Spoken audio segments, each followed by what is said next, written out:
He calls himself a vigilante, a Metro man trying to expose men who want to meet underage girls for sex. But police say his methods are dangerous. KCCI senior reporter Todd Megal is investigating tonight. Todd, you talked with this child predator hunter. Stacey and Steve, we did. In fact, he says he's doing what he calls a public service to attract men online that think that he is an underage teenage girl. Now, the surprise is he actually goes out and meets them in person. He records it all on his cell phone. I go in chat rooms and I pose as a minor, female, and I wait for older men to approach me. And when they do, 25-year-old Colin McCarty records those meetings, calling himself a vigilante predator hunter. All right, everybody, I got a guy in his late 20s here. His name is, and we're gonna have a little chat about how he wanted to come and meet a 13 and 15-year-old girl and wanted to have a threesome. McCarty gets out of the car and approaches a man who thinks he's meeting two underage girls, but he meets McCarty instead. None of the people McCarty meets has been charged with a crime. We're not showing their faces and have altered their voices. What are some of the things you guys talked about? We talked about sexual stuff. Sexual stuff. I find it very ignorant for someone to take advantage of a minor and a child that's still very vulnerable.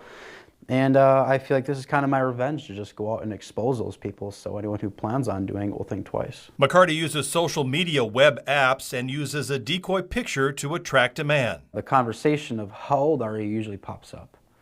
I tell them I'm either 15 or younger. If they keep chatting, he keeps chatting. In this chat, there is a mention of cuddling, questions about underwear, and sex. From there, they get real excited with all this sexual energy and charge built up. They eventually want to meet me somewhere. McCarty meets with them, and sometimes they agree to talk to him. And then we meet in public. And then once we meet in public, they end up obviously meeting me. And I go, hi, so why are you here to meet a child for sex? And they're just like, what? What do you think would happen to you tonight if I were the cops?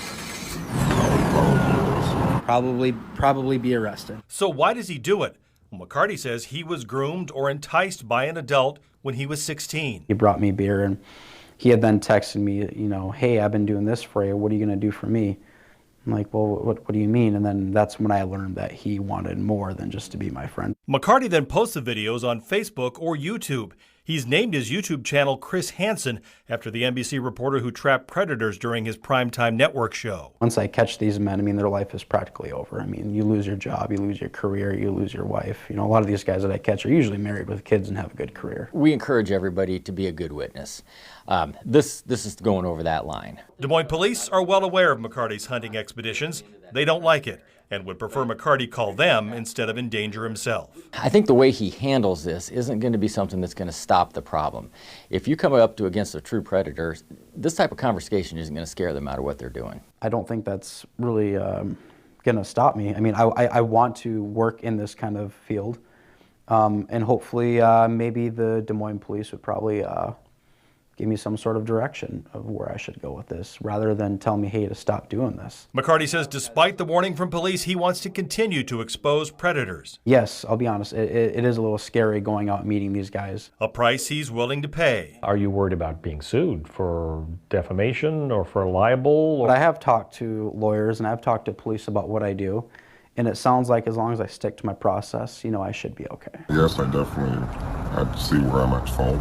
Okay, so you can see where you're at fault, okay? You know what? That guy knew what he did was wrong, and the second he got here, you know he was shameful. He says he was hurt as a teenager, so I can't let that happen to some kid. That could really ruin someone's life at that age.